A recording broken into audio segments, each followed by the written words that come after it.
Hi, I'm Ryan Davis. And I'm Kiernan Schmidt. And this is Out of Office, a Gilded travel podcast. Is this you taken? That's how I think Is that how Gilded Age people talk? Yeah, that's Gilded Age talk. Yeah, that's a little more Dickens, I think, than No. It's Americans getting above their station. It's old New York, It's old New York. It's like they're trying to be British, but they're not. Yes, the fake British accent. That was. I'm sure that must have been a thing, right? Now, why are you saying that we're a Gilded Age podcast? Because today we're talking to Greg Young, who is one half of the Bowery Boys, which is, a podcast that's been around since the beginning of podcasting. Oh, incredible. Awesome podcast. And he's also the producer of a new podcast called The Gilded Gentleman. So he's going to talk to us today a bit about, we've talked about the Gilded Age on this podcast. We've talked about some Christmas stuff, some houses. But, Greg's like a real expert in what did the Gilded Age mean to New York? And so where can you still see the Gilded Age in the city? So it's a good conversation that, we talk a bit about the HBO series and a bit about what's going on in New York City and Newport and what brings them all together, which are these beautiful houses by Anderson Cooper's relatives. And I feel like you should probably give some context. The Gilded Age, for those who don't know, this is right around the time of our beloved Theodore Roosevelt. We're talking late 19th century, early 20th century. You've mentioned the Gilded Age show, which is an HBO show by the creator of Downton Abbey that's basically talking about what was happening in New York in this time. Are you a Downton Abbey guy? Oh, I'm a big Downton Abbey guy. I did not care for the movies, but I love the show. It does not surprise me. No. It is just pure Kiernan fodder. Absolutely. And I would love to visit one of those houses. We've talked before about some of the heritage of these older houses and how they're re-examining them in England. And I'm fascinated to see what kind of discussions this new Gilded Age TV show spurs about New York and how it's preserving these pieces that still exist today. Exactly. And one of the things that the show is doing and that is kind of interesting, and I hope they kind of keep building it out, is showing that the Gilded Age was not all just beautiful balls and, rich folks eating fancy food. There was like a lot of tough stuff happening around the same time. Obviously, there was a lot of racial inequity and workers' rights were not great. And so there's a lot of things about the Gilded Age that are not the shiny, happy stuff. And I think the show's trying to tell some of those stories too, which is interesting. And Ryan, you're always talking about beautiful balls. No matter what the topic, you always seem to come back to that. Thank you. Hey, but before we jump into the Gilded Pod, I just a couple kind of things I wanted to update folks on. So on the last episode, I said I was going to an immersive experience called Bottom of the Ocean. Do you remember that? I remember. Absolutely. I was excited. Your first immersive experience in the age of COVID. I was immersed. I was totally immersed. And the show's become quite a hit. They've just extended now to the end of the year. They're opening up daytime matinees. It'd be a very weird show to see in the daytime, but I have to say it did not disappoint. It is a very unique take on immersive theater. It is doing something that I think is interesting and even at times moving. So I would actually say if folks were not, I was a little lighthearted on the last show. I'm endorsing this. I'm letting my friends know who like cool things that they got to check out Boto. They got to get tickets. So definitely Bottom of the Ocean. If you are an immersive theater fan, this is a great way to feed your addiction. Well, there isn't much else out there in the immersive world. And where can they go to get tickets on that? We'll link them in the show notes to the Bottom of the Ocean website, and they can just grab them right there. And remember, it's only 6 tickets per show, so it's very competitive. Yeah, and you should go with your significant other. Don't go with a friend, especially. Don't go on like a first date because you have to. You get asked these kind of questions, and you have to kind of you talk and stuff. And if you don't want to be too open with the person that you're with, it'd be a very weird experience. So give an example. What kind of thing are they asking that's so intimate you can't go on a first date? No, they ask you things like, what are your great fears? Or like, what troubled you today? They asked you how many times, they asked how many times you've cried in the last week. I say, I haven't cried in the past week, and all of the other 5 people have all cried several times. You haven't cried? I mean, I think in these times of quarantine, sure. Have I cried in the last week? No, I haven't cried in the last week. Yeah, everyone looked at me like I was this cold-blooded, cold-blooded guy who hasn't wept in the last. I'm like, not even a week, and it hasn't been that interesting. Well, a week. Actually, when I get my weekly rejection email from the Rick Steves people, that usually sends me into tears. So I guess I could bring that in. Oh, it's down to weekly now. It used to be. yeah, they've cut back, but it's still automatic. I can tell. They've delayed the frequency of it.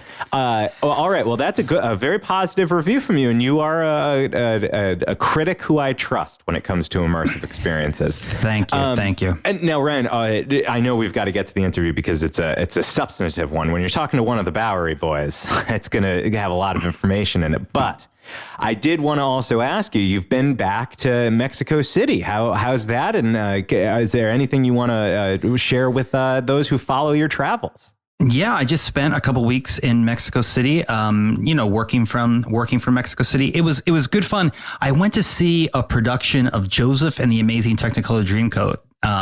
That was, the show, of course. Of course. Oh, yeah, of course. Yeah.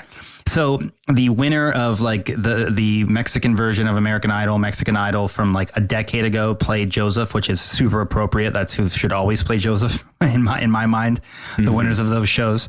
But it was the most aggressive projections I've ever seen on stage so far. I mean, we were talking about like the entire set was just like this big, it was like living in an animated movie. It was wild. And some of it took place in space. I didn't know what was going on. But I had a really, really, really good time. So, if folks are heading to Mexico City in the next six to 8 weeks, that production of Joseph the Amazing Technicolor Dreamcoat is, it's one to see. It's one to see. It certainly will not bore you. And you won't be able to sleep because of the incredible lasers that are going on at all moments. Oh boy, that sounds really weird. It was really weird, but it was a good time. I feel like that would actually do well in the States. It's just like aggressively entertaining production of Joseph the Amazing Technicolor Dreamcoat. So that's my Mexico City review. I did have some excellent. I just love those street hot dogs that are wrapped in the bacon and then they fried and the cheese and the jalapeno. I'm not familiar with these. These are so you don't go for taco after taco. Yes, the tacos are amazing street food, but they've also got these incredible hot dogs and these really good burgers that are sort of unique to sort of the Mexico street food culture. So no, I like to mix it up. And I lost weight. What's called there? What's that called? It's a poncho. A poncho? Yeah. Well, if you eat a few too many of them, you're going to get a little poncho, I think. Well, I probably had a few too many. Absolutely. We as two gilded gentlemen should definitely hop on to your interview with Greg Young of the Gilded Gentleman podcast. Hey, flight attendants. Hey, flight attendants. Tell the cabin crew. Flight attendants, prepare for takeoff, please. So we are here with the Bowery Boys, Greg Young, and he's also from the new podcast, The Gilded Gentleman. I think of myself as a gilded gentleman, Greg. You are. No, you're not. You're not gilded. You're golden. There's a difference. Gilding is just a covering. Oh no, then yeah. I think I'm gilded. I'm gilded. Yeah. But I should say that I'm a producer on The Gilded Gentleman, which is our spinoff show from the Bowery Boys, and it's hosted by Carl Raymond, who is he's actually, so we have like a tour company also that does street tours, that virtual tours, things like that. And so he actually has been he specializes in this particular era. So it's kind of his moment to shine, pretty much. And the Bowery Boys has been, it's like an OG podcast. Like when did you all get started? Just tell folks who don't know the show a little about it, because it is. I have been listening to the Bowery Boys as long as I've had an iPhone, I think. It's pretty crazy, isn't it? It started. We're celebrating our 15th anniversary in June. June will mark our 15th. We've been doing it for 15 years. We started in 2000. We started in June of 2007, and is basically, depending on how I look at it, it's a very narrow subject or it's very broad. And month to month, I keep thinking like, should we just be doing New York? And the next month it's like, New York is too big.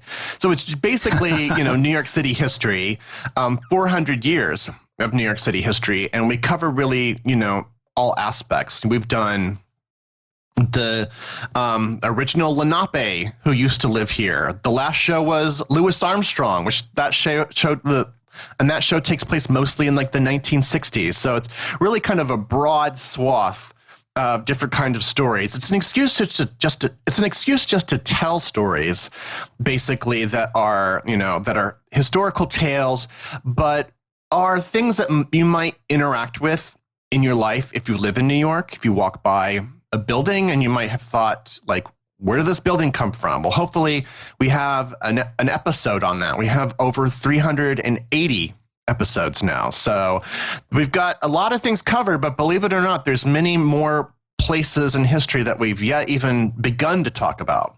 I think you're well on the way to the Bowery Boys needing their own, the history of the Bowery Boys. Oh my podcast. gosh, maybe. Yeah. Well, I mean, it is true. Like, someone should actually do a history.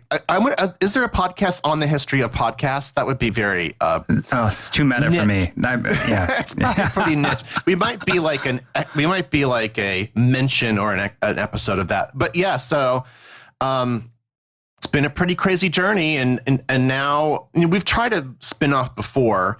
And it was fine, but it's just very time consuming. And so this time we've done a spin-off where an actual other person is doing the show, and we're working with him and helping to produce the show, and it's going really well. And the timing of the show, believe it or not, he was planning on doing the show, The Gilded Gentleman, months before the premiere of the HBO show called The Gilded Age, which we'll talk about in a bit. But that was just like a thing that he was really interested in, this one particular period. So he is reacting a little bit of some of the things on the show, but a lot of them are really just kind of happy accidents. And the Gilded Age really takes place in New York City. I mean, New York City is a central player. Not just in the not just talking about the TV show now, but I mean the actual. Yeah. The actual things that we know about and think about as Gilded Age things. New York City is a central player in that. Can you give the audience like an overview of when we talk about the Gilded Age? What are we really saying? Yeah, it's a morphing concept, believe it or not. So the title, The Gilded Age, actually comes from a book written by Mark Twain and Charles Dudley Warner. And what's interesting about this is the book came out in 1873. Okay. And it was about like corrupt real estate moguls. So really the idea behind what we call Gilded Age today, that really comes after the publication of this book. But this brings the notion, which I think is really comes from like classic literature, the idea of like a gilding covering a cheap sort of interior, so that there's like, it's like pretenders kind of a little bit. So there was a negative connotation to the idea of a Gilded Age, and that kind of changed. So then the period that we call the Gilded Age is pretty much after the Civil War. To a lot of people just do the cutoff at like the year 1900. A lot of people will take that all the way to the beginning of World War I. I think that's probably a little bit more accurate, given the things that happened in between. So basically, in the middle of the 20th century, I would say, is when people began to look back at that period, calling it the Gilded Age, but having it kind of mean something a little bit more, that it's not just cheap, but that it's a bunch of other things that are just really impressive. And it's sort of a shorthand to really just like focusing on this period, which was so important, not just in American history, but in world history for just a trillion reasons. I can only get into a few, between 1865 and like 1910, you had tremendous wealth coming into the United States. And of course, tremendous income disparity along with that wealth. But that was the period when the United States really became, or kind of set itself up to become a world power, which is then kind of what happened after World War I. But also, you have to look at that period by the just the sheer number of innovations and technological innovations that came out of the United States during that period. It's kind of unbelievable, like as you really kind of step back and look at it. And it's those innovations that in many ways, fueled all of that wealth. Of course, I'm talking about like the railroad being one, but the other one being like skyscrapers and, steel frame construction, all of those different kinds of things, the invention of the elevator, like all of these things happened around that period and sort of built upon each other. And it's really in a compact period of time. I think when you kind of look at the whole swath of if you look at the whole swath of world history, it's kind of extraordinary that really it's just like 4 or 5 decades in the United States where all this happened. But it enriched a lot of people. It created basically a different kind of class structure that paralleled what was happening in Europe. Of course, we don't have royalty, for instance, but thanks to capitalism and technical innovation, we basically kind of created our own sort of royal caste system here, which is one of the things that defines a negative aspect of the idea of the Gilded Age. So there's like a handful of families that sort of begin to represent the Gilded Age. When do people start looking back at the Vanderbilts and the Astors and starting to kind of build those mythologies, or is that happening in like real time? A little bit of both, actually. So I'll just focus just on New York because it is, believe it or not, happening to different types of different degrees in places like Boston and Philadelphia, and then later in Chicago. But in New York, I find it much more pronounced. And it's also, I think, a lot more fascinating because at the end of the day, New York was the most, it was the place you went if you wanted to become a businessman and if you wanted to strike it rich, even if you were someone like Andrew Carnegie, who was from Pittsburgh, you eventually came to New York. So there was always this tie to New York. There was a power to New York. And yeah, so essentially because New York is a city that is about 400, as of today, about 400 years old. Like the Dutch settled here in the early 17th century. Because of that, there are a lot of old kind of ingrained families into this area. And a lot of those old families were very wealthy. And so into, the Dutch era and then the colonial era and then to the early 19th century, they amass a certain kind of wealth, but in comparison to what we'll see in the Gilded Age, it's kind of modest. And so those are the families that are kind of ruling the roost, if you will, in 19th century New York, when after the Civil War, all this money, all these new millionaires are coming into town, and they have so much money and they just spend it all, and they kind of overwhelm the old society. But as a result of that, there is a kind of war that goes on as some of those like older, quote, like better off older families with richer blood, or with like the blue bloods of New York, I suppose this is another way to say it. They kind of fight tooth and nail against a losing battle, of course, with some of these newer families that come in. And it's even like the Vanderbilts.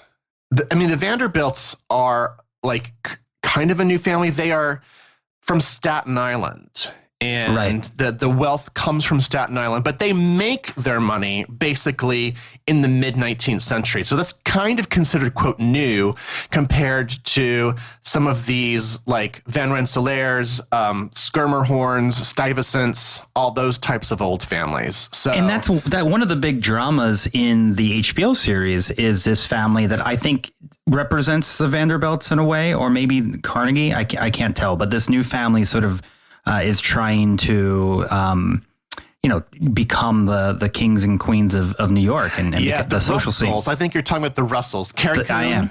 Exactly. Yeah, so it's so funny because I love all the actors on that show. So I don't even quite. I know their names. I don't know all the other names. So I'm just like, do you mean Christine Baranski?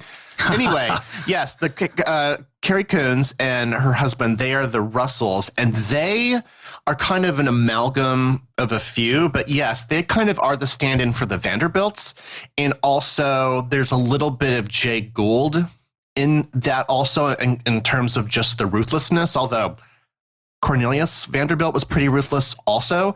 But they essentially are stand-ins for that type of family that swept in here. They had so much money. They were making so much money because they were acquiring railroads, and they had their hands in so many different types of things, and they were ruthless. And of course, there were so far fewer laws for like financial regulation and things like that. So it was kind of easier even to manipulate and make your fortunes even larger that particular way. And it even goes to suggest that the New York City government had some kind of corruption in it. I mean, just who would have thought? Scandal.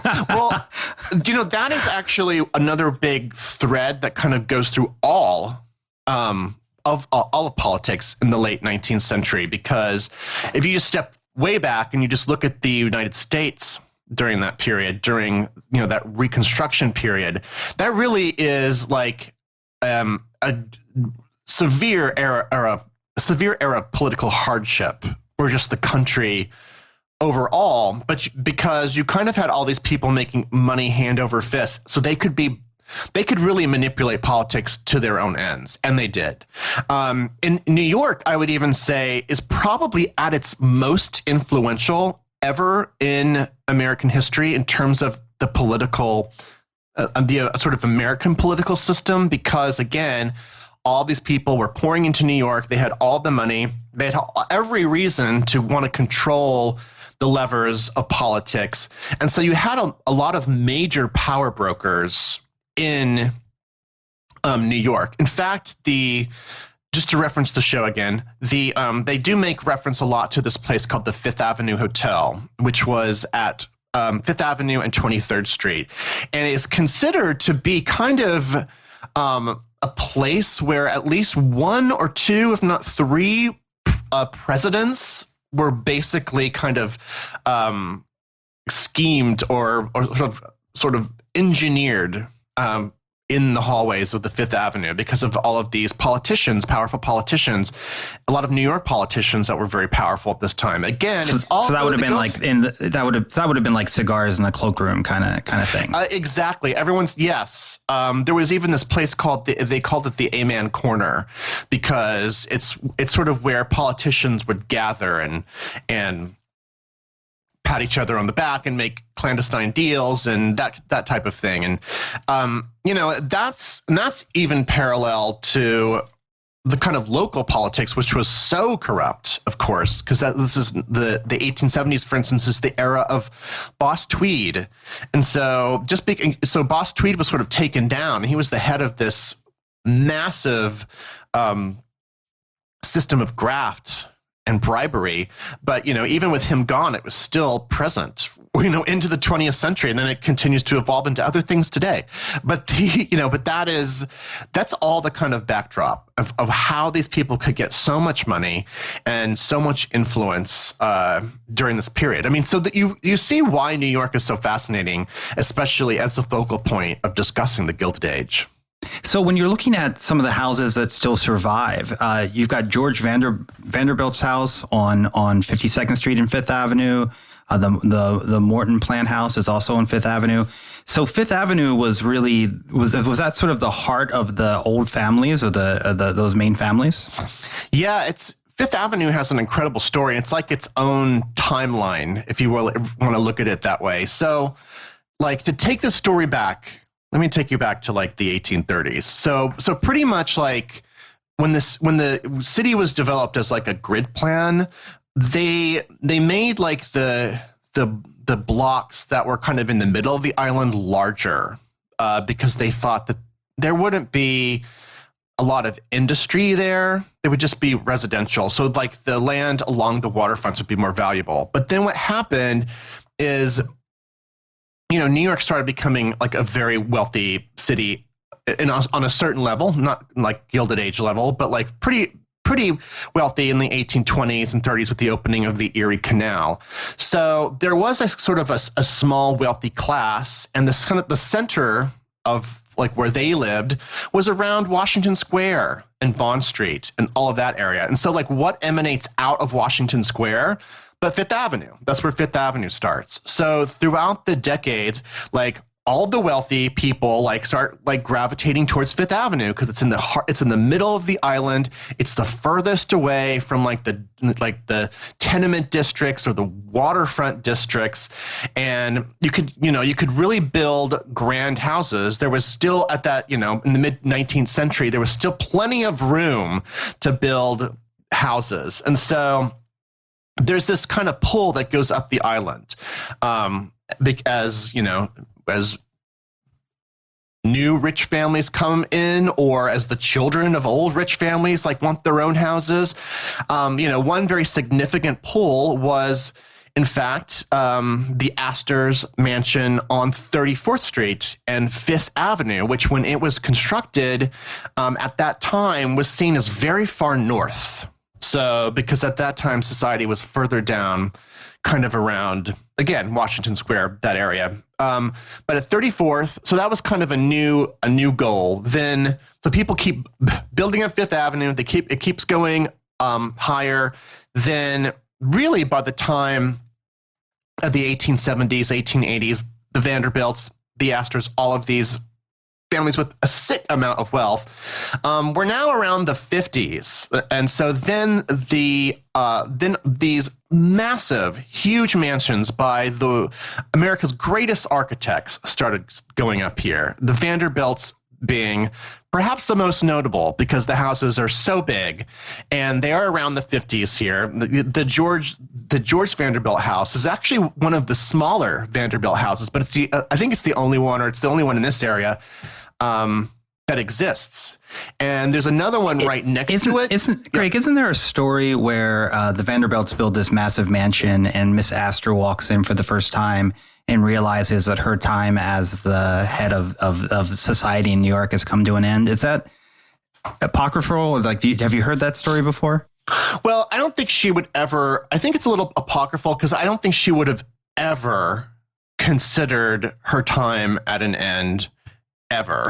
I think that there was a war that went on starting in the 1880s. So essentially, Mrs. Astor kind of created a new level of high society with her right-hand man, or basically this man who knew a lot about lineage and bloodlines, this man named Ward McAllister. And they essentially create a very, very narrow kind of high class, a class structure, and to separate the old families from the new families. And some of the new family money people could get in, but it had to be determined by them. So it was a very, very narrow structure of class, which is, and this is a guy that Nathan Lane plays in the series, I think. Yes. So he's going to play. Yeah, he's going to play this very curious character, Ward McAllister. He's like a Southerner who has like tangential relationship with all these people, but somehow gets under her wing. There was just a Gilded Gentleman episode on this guy, and he wasn't himself very wealthy. He was more like her right hand. Her sidekick. He had like. He had probably more money than many people, but he had no level of that kind of money. So it is sort of interesting how he just had knowledge. I mean, he just was like, he had knowledge of what taste was and fine food and all this different kinds of stuff. And so she was enamored of that. And so created this very odd class structure that essentially got out of her hands because she sort of created this monster. And so pretty soon she was out, thanks to the Vanderbilts and some of these other families. And then that even evolves further into the 20th century, which we won't get into. So, but yeah, she did live, like she was sort of at the top of the flagpole, if you will, until essentially she basically kind of lived as a recluse for the rest of her life up at her up at her stately house up at 65th and 5th Avenue. So let me pivot. So I left our conversation here. We were in the 50s with all the Vanderbilts, and all of their Vanderbilt houses are over here, right? So let's turn to like by the 1890s and into the start of the 20th century. People are starting to build further north because, of course, there's no more room. And then what happens in the 20th century is that area below Central Park, so like 57th Street and below, up to like 34th, 42nd, whatever. Those mansions, people are moving out of them because they're unfashionable. And also it's slowly, but actually very surely becoming a retail district. And so almost like in 25 years time, most of those houses are torn down. Although what's interesting, as you mentioned with the George Vanderbilt house, and another one that's close by at 653 Fifth Avenue, the Robert Gibson house, which is now the Cartier store. A few of those are around as stores, as these luxury retailers, which is kind of interesting that is what follows in the footsteps. I wish they had instead of tearing down any of them, just turned them all into just fancy stores. It would be such a beautiful street, right? Well, to be fair, with some of that would have been true. I mean, and others, like these old Vanderbilt mansions were so big, I'm not even sure like what it could be. And you get a sense of what everything could be condos if you really put your mind to it. That's true. Okay, that's true. You could actually just like build a glass tower on top of it that's like 60 floors. Isn't that what people are doing now? Well, yeah, but you can kind of see what the potential might have been once you start looking at Fifth Avenue above the 60s and above, because, you know, people kept moving north and into the 20th century. And I mean, it's really incredible. Like some of these major mansions were still built in like, you know, the 1910s, right? In fact, you know, the Frick Mansion, which became the Frick Collection, you know, Henry Clay Frick built that in the 1910s, but knew that the world was changing. So he built his house specifically to be converted into a museum for his own collection when he died. And if you look up this avenue, you'll find kind of you'll find many examples of houses that still exist. You'll find examples of apartment buildings that are built to kind of look like old mansions because they were sitting by them at the time. And then finally, you'll find other institutions that were closely tied to that as an avenue of wealthy mansions. And of that, I mean, of course, the Metropolitan Museum of Art, which basically held the art collections of all of these wealthy families. And itself is designed, you know, by a series of architects that were Gilded Age masters of design. So then finally, just to kind of like go back to the idea of like, what would one of these big houses look like today? You do have the like the Cooper Hewitt Museum up in the old Carnegie Mansion. That's on 91st Street, I think, right? And that's interesting because that's an institution that you can go to. It is a museum to something that is actually unrelated to the Gilded Age. Like it's not a historic house, although the house itself is preserved into a fairly original condition, which is pretty cool. Yeah, I didn't actually know that. That's very cool. I mean, Yeah, go there and like it doesn't get. Sometimes it gets left out of this Gilded Age discussion because it was built afterwards. Because again, it's so far north. By that point, a lot of things were changing, and the house was probably pretty outdated by the time it was finished, to be honest. But if you walk around it today, I'd say it's one of the finest examples of this kind of style of like opulent living that used to be around in New York during this period. Gotcha. And that's 2 East 91st. Fantastic. I've never been up there. Embarrassingly enough, I've never been to the Frick. I went to the Frick collection when they were briefly in the Met, but it's been under, they've been doing, I think, renovations for like 2 years. Yeah, so I hope still, I think the collection is still over at the old Whitney, I think, right now. please fact check that. But they are planning on reopening. I think it's next year, because I've really wanted to do a show on them for a long time. We've been in discussions, and they said, when we're open, let's do a big splashy show together. But the Frick is actually, I would say, the best example when it does open. If you want to see how the other half, i.e. the upper crust, lived, I think there's no better example than the Frick, because the Frick was specifically designed to keep the art that they collected intact.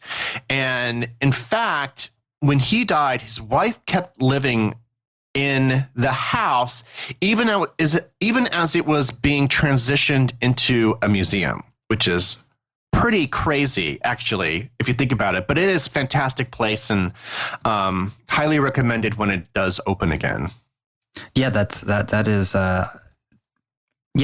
another great. That's a great example of a house that you can actually just go check out, because there are so few that are left in the city that are not, either privately held or that sort of allow tours. There are. What's funny is there are like just pretty much a couple that are still houses, which is kind of interesting. There's the Edward King Mansion at 991 Fifth Avenue, which is like 5-floor, built in 1901. There's a Beekman was built in 1905 at 854 Fifth Avenue. But for the most part, if any of these places exist at all, it's because they've transformed into something else, because people just don't live like that anymore. Or if they do live in a massive house, they do in like outside of New York, right? I mean, by the time that Carnegie built his massive house, people were really kind of looking outside of Manhattan for that kind of living. Yeah, and there are definitely a lot of these houses that exist. We're going to talk a little bit about the Gold Coast and about Newport. There's a couple kind of Gilded Age houses upstate, or close to upstate. For instance, we've talked about on this show before the Glenview Mansion in Yonkers. Was also is a Gilded Age mansion, and they actually filmed some of the TV show in that mansion. You've got the Lyndhurst Mansion in Tarrytown, which is unbelievably beautiful. And by the way, the Lyndhurst, the Lyndhurst, that was the former Jay Gould Mansion. So I said that this Russell character was kind of based on Jay Gould. So you getting the idea of who that dude is based on just a few pictures, just looking at the Lyndhurst Mansion. I liked his commute to work. He would take a yacht every day from his mansion, from the Lyndhurst down to his office. So that is quite the commute, I think. So there's if you look, there's a lot of different places where these mansions still exist. I'll just do a quick shout out to the Gold Coast, which is the northern area of Long Island. And I think that one or two houses are used for the filming of the Gilded Age. Interestingly, the street scene in the Gilded Age, where you basically see the outside of the mansions, is actually, let me fact check this for a second. In Troy, New York. Troy, yes, is actually in Troy, New York, right? It's a museum of armor. Is that right? Museum of Armor. Behind it, they built a little city set of the outdoor of where the two mansions are. So I'm not sure if that's open to the public. I mean, hopefully they'll keep that around for a tourist attraction. That seems like Troy needs something, right?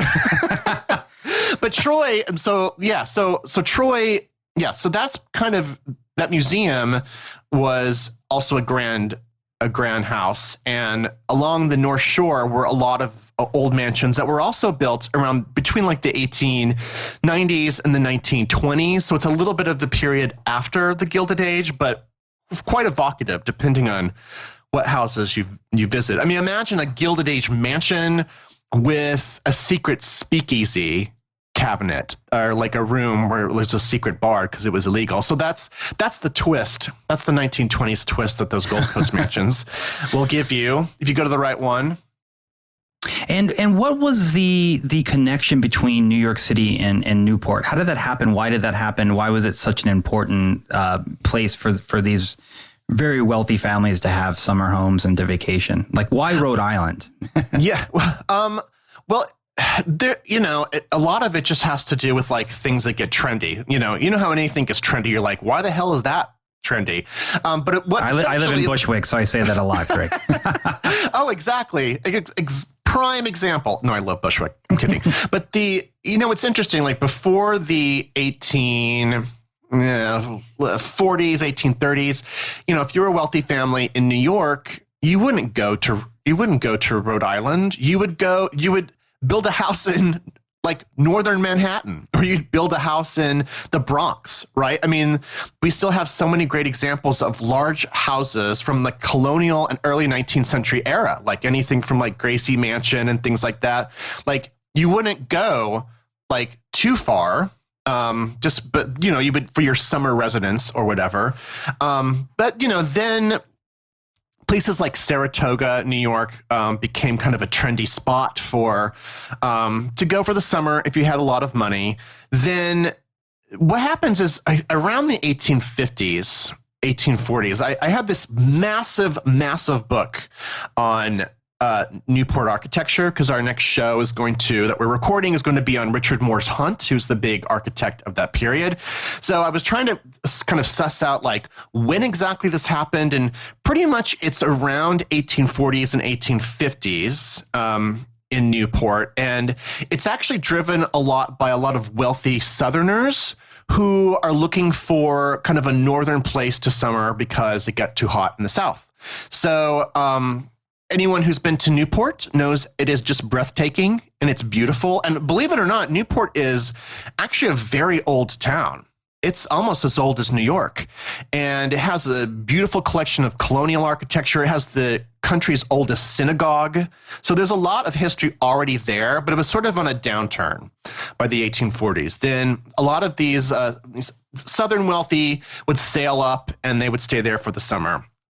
Got a little bit of a reputation, then flash forward to, after the Civil War, there's already kind of an infrastructure for, wealthy families to come up there, and not just a sort of like a technical infrastructure, meaning like servants and transportation and all of that, but there's like a social infrastructure, and like, there's like balls and all different kinds of social events that are happening up there. And so that really kind of takes hold immediately after the Civil War. And there are all different kinds of houses that are built there that are absolutely glamorous, large houses. And then like by the 1890s, of course, that's when like the real opulence begins, with people like the Vanderbilts coming up there and building just palatial places in this Beaux-Arts style, such as, the most famous house up there is the Breakers, which is a Vanderbilt mansion. And they film, I believe they film at the Breakers for the GildedAge. Yeah, these are all sort of substituting. Yeah, what's interesting about when you see the TV show and they'll go from room to room is that like one room will be filmed at the Breakers and the next room will be filmed like in a lot in Queens, like this, and then she'll walk to the next room and it will actually be a room in another house. So they've got it. It's very cannily done. You would never notice, but they use the Breakers. And again, that's another kind of like parallel point with the Vanderbilts. This was sort of the destination for the high society during the Gilded Age and, into the 20th century until other trendy things happened. There were a lot of, with the rise of transportation and the increased transportation options, then of course, and airplanes, then wealthy people could go to whatever, Mallorca. Right. They wouldn't need to go to Newport. So it was this destination in the pre-jet age. But it seems like Newport has embraced these beautiful houses and they haven't turned them into, Ralph Lauren flagship stores. But there's a lot of them that you can tour, and a lot of them survived. Yeah, well, they have that. It really helps that they have that little cliff walk, which is the coolest thing to do there. If you don't have time to go into one of these houses, you can certainly take a gander at many of them when you do this. Like, it's a 3.5 mile walk along the water, which is pretty amazing. So I got to get there this summer. It's long been on my list, and considering my interest, it seems like, an obvious place for me to spend time. And I know that we're touting Gilded Age architecture here, and some of the greatest is there. And again, it's because the reason it's preserved is because these were all resort houses, and Newport is not like Manhattan, where in Manhattan we churn over. If something is not being used, it's either gets demolished or gets changed into something else really quickly.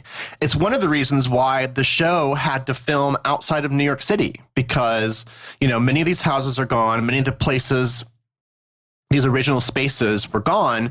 But in place like Newport or North Shore of Long Island or other places like that, they could sort of celebrate those a little bit longer. And then, of course, once we enter an era of like historic preservation and valuing of places like that, then they're sort of locked in time and they kind of embrace it. It's really part of their whole tourism strategy in Newport. Yeah, I'm sure they're loving this show. This is like advertising to their target audience for free.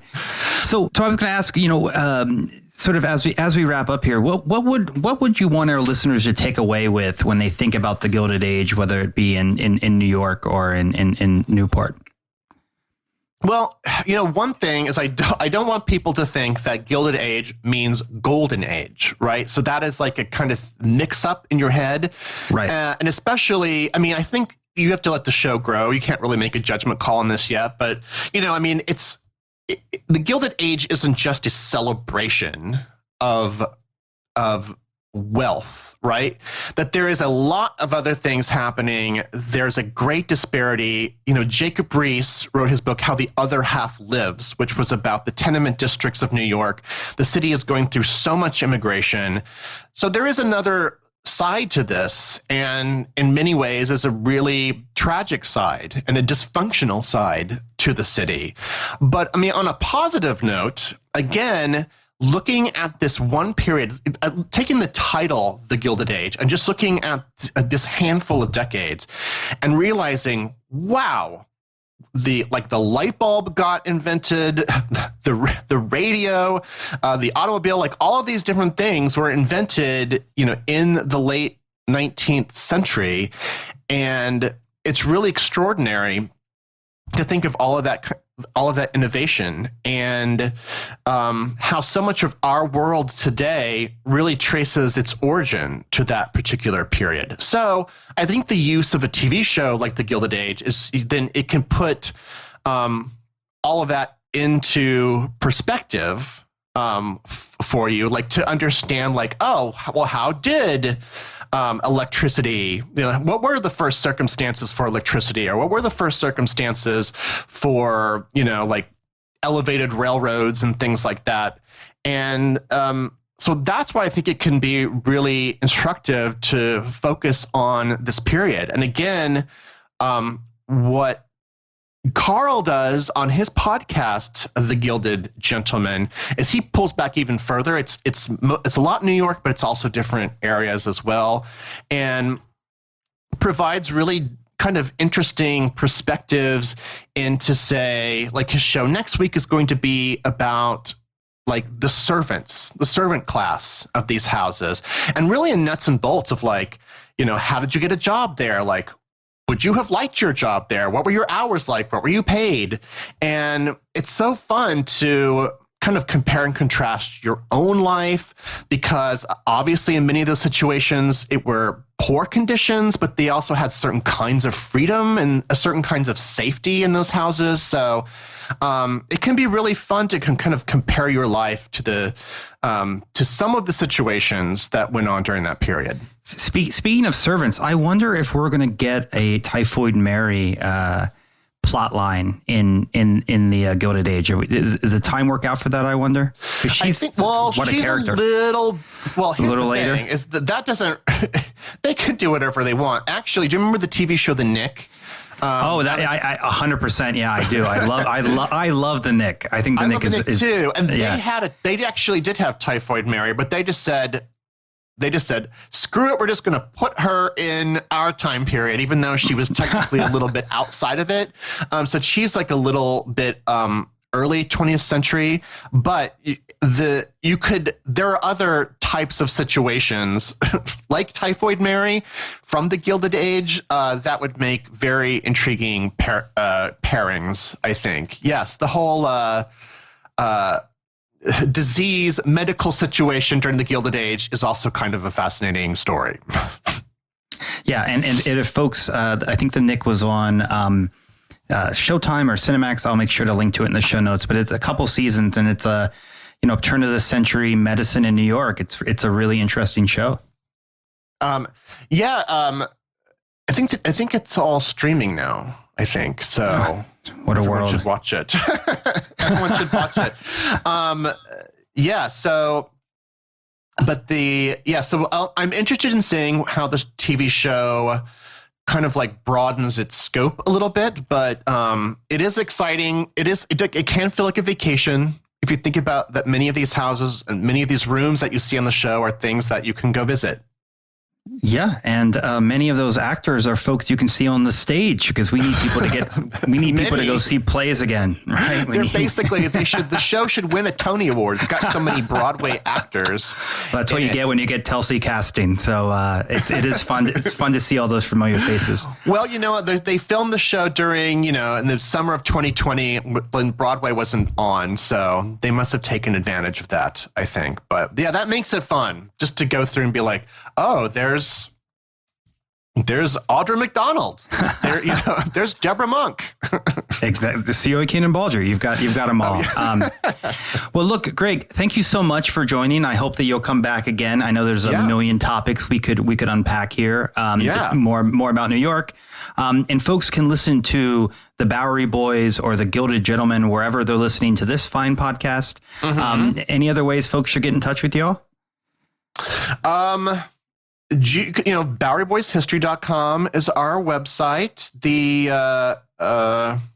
You can email me at greg@BoweryBoysPodcast.com if you have any suggestions for future shows. But otherwise, just sort of tune in to our Twitter account. We're always doing fun stuff over there, especially in related to TV shows. And also, on top of the Gilded Gentleman, even though I have no skin in the game in promoting this, but you should go listen to Tom's work over at the official Gilded Age podcast because he's doing a great job.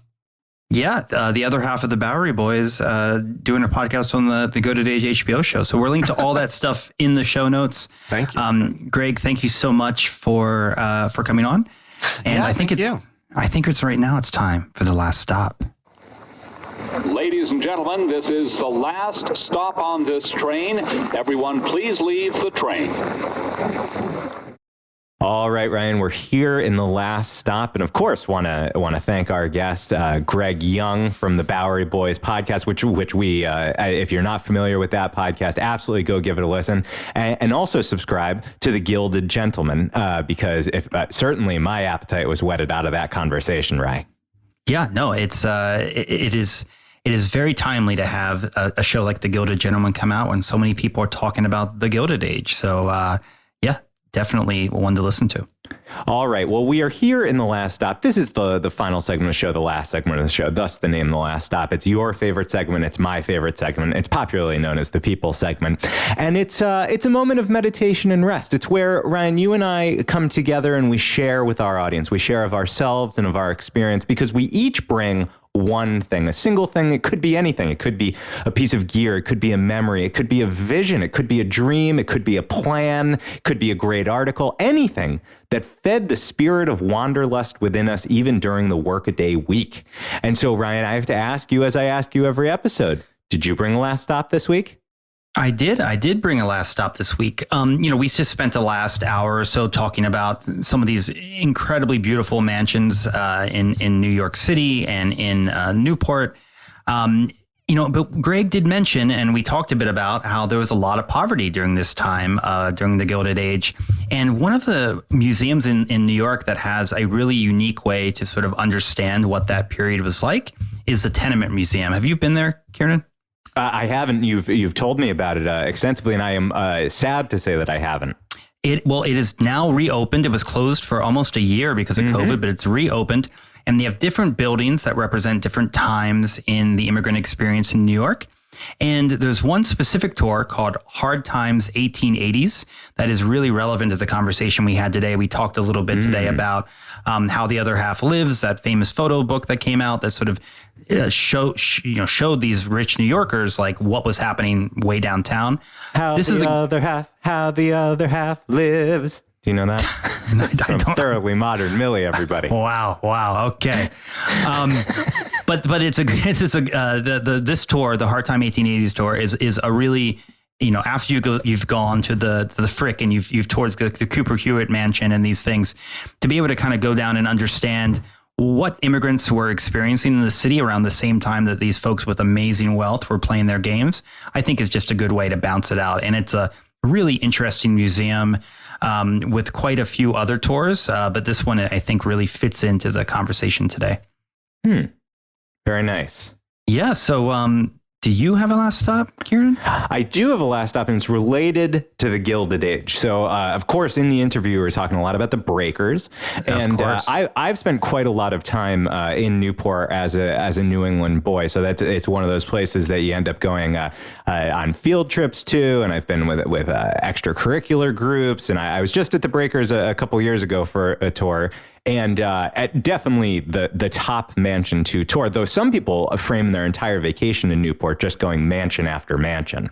And you want to do the cliff walk in Newport, too. I actually think, Ryan, maybe we should do a city guide to Newport now that we've got our Gilded Age going on. Yeah, he was talking about the cliff walk. It sounds amazing. I'm going to get to Newport this summer. That's going to happen. Oh, fantastic. Maybe I'll meet you there. That would be so much fun. It would be great. And the Cliff Walk, the Breakers, these are the biggest tourist attractions, but there are many, many lesser houses that are still extraordinary. And there's also a lot of great activities in Newport. So I've been to the Newport Classical Musical Festival. There's also a Newport Folk Music Festival. And what's great about them is you get all these amazing venues in the mansions, and many of them take advantage of being seaside and outdoors, and they're wonderful ways to frame your trip to Newport. But what I want to specifically share as my last stop is an attraction that it doesn't always get at the top of people's list, but I really want to advocate for, and it is the International Tennis Hall of Fame is in Newport, Rhode Island. Well, I hope they don't require vaccinations or no vaccine, never getting in there.